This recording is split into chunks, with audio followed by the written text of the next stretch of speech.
Time for another chain wrestling flow roll, this time with LK out of Singapore's GrappleMax. Now, LK is someone I had heard of in the past. We have had some of GrappleMax's younger wrestlers come over to the EPW school in the past couple of years, but as far as I'm aware, this is LK's first trip to Australia, or at least definitely to Perth. And yeah, it was good to get in the mix with him. He's highly accomplished, does some coaching over at the GrappleMax Academy, and I believe has been wrestling for around about a decade now. Very, very interesting style with his grappling. He does have quite a heavy martial arts striking style as well, so different stance, different way he moves, which made it really interesting.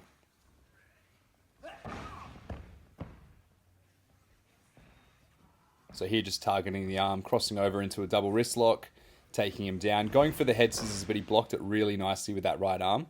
I was thinking of setting up a little inverted triangle choke, but decided to come back, and he caught me there in the head scissors.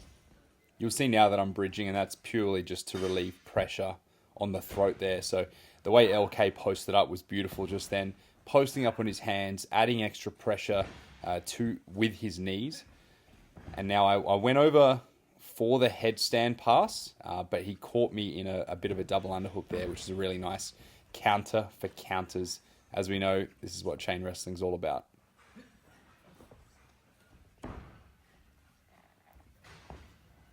Inside trip there for LK. Normally I try to use that to go into a little back take into a rear naked choke. Gets me in the headlock scarf hold right there. You'll see that I scooted my feet in towards his body, which allowed me to bridge and roll. And just here, as I took this double wrist lock grip, this topside double wrist lock grip, he unfortunately had a grip on my feet as well, on my ankles. So was able to take me down, get me in this step over toe hold, which I transitioned into a half crab. That was actually the first counter ever taught to me by my trainer, Cole Devani, the late great trainer of champions. Reset, and off we go again. Trying to cut my angle here. I was going to go for an Imanari roll, but just too much distance between us. So some butt scooting it is. And here I let him take my foot, and then probably a bit hard to see in real time, but I then used my other foot to bring his posture down, which allowed me to almost invert into that leg take. He's now got the ankle lock. I'm just posting up on my head to relieve a little bit of the pressure, but it also allows me to hit this little European takedown there. Exposes the back, European clutch into a little prawn hold, and we continue on. I noticed that I call everything a little something, so maybe there'll be a big something soon. He went for the leg takedown just then, the single leg, but I dodged that one. Got the crossface, but really nicely taking control of my arm. Again, going back to that dorsal Kimura, and then I like turning that one into the armbar. As you can see, going for an X break, but then using that to transition into the triangle choke attempt. As I always say, these chain wrestling flow rolls are meant to be 60%. You know, they're nice and light, they're playful. If someone goes for a counter, you kind of let them have it. And just there, switching out of his front headlock with a kick sit.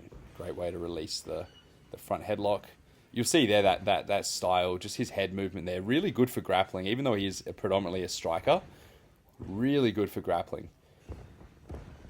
Takes the single leg, tried to turn out, but he was able to take me down, almost like a run the pipe takedown. Into that inverted ankle lock there. I'm pulling on my knee to bring the pressure back to neutral. So then he transitions, obviously, with the knee pressure in the side of the thigh there. There's no way I can bring my knee back.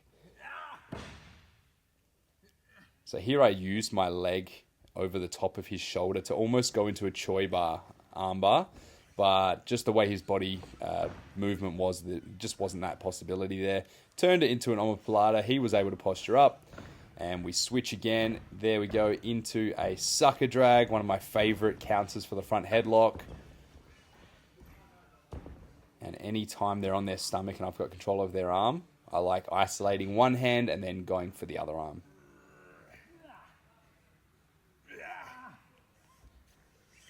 as he tries to turn out here. I just hooked the leg. Modified bow and arrow lock. With his arm already in the hammerlock there with my feet maintaining connection. Very hard for him to do anything. But he's able to turn it now into a grapevine. I think he's going for the ankle lock. Probably not deep enough on the grapevine. So now I turn it into an inverted ankle of my own. Completely left my left foot exposed so he could get one of his own. And we've got a little tit for tat going on right now. A little bit of you let go, I let go. Nothing like some gaga in a chain wrestling flow roll.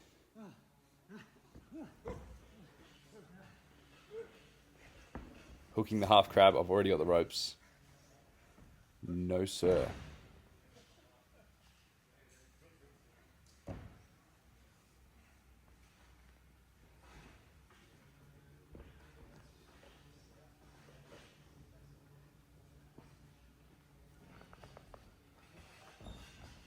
Quite the villainous move from LK there. Cheap tactics, but he takes the leg out.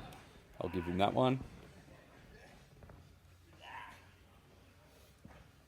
Again with a step over toe hold. So what I do this time is I bring my right leg over the top, almost figure fouring myself, but the whole reason was to bring him down into that 50-50 position. I've got the Achilles lock, but I'm trying to transition into a heel hook there, but he's got the rope break.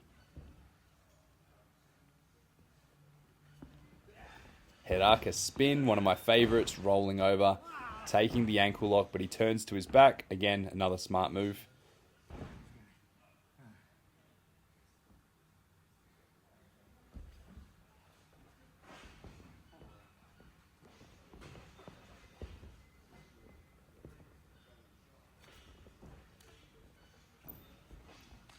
Really good use of leverage there from LK to take me down to the Fujiwara armbar attempt. And just here, I went for an underhook sweep. He actually turned. He did the right thing by kicking through, trying to escape the front headlock, but incidentally put himself into a back take, into a choke. That was purely coincidental, but I like it. A nice way in. And then turning it into the armbar here. Again, trying to use the X break to break the grip.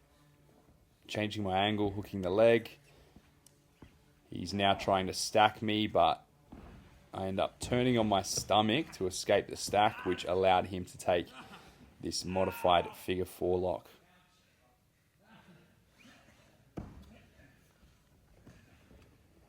LK using one of my main principles for chain wrestling, always keep one body part attached. I went for a bit of a twerk escape. Again, just changing the angle of my body to relieve the pressure. He's got a half Nelson there, switching out, taking control, and into a waist lock, bridging roll up, and that's the end of the flow roll.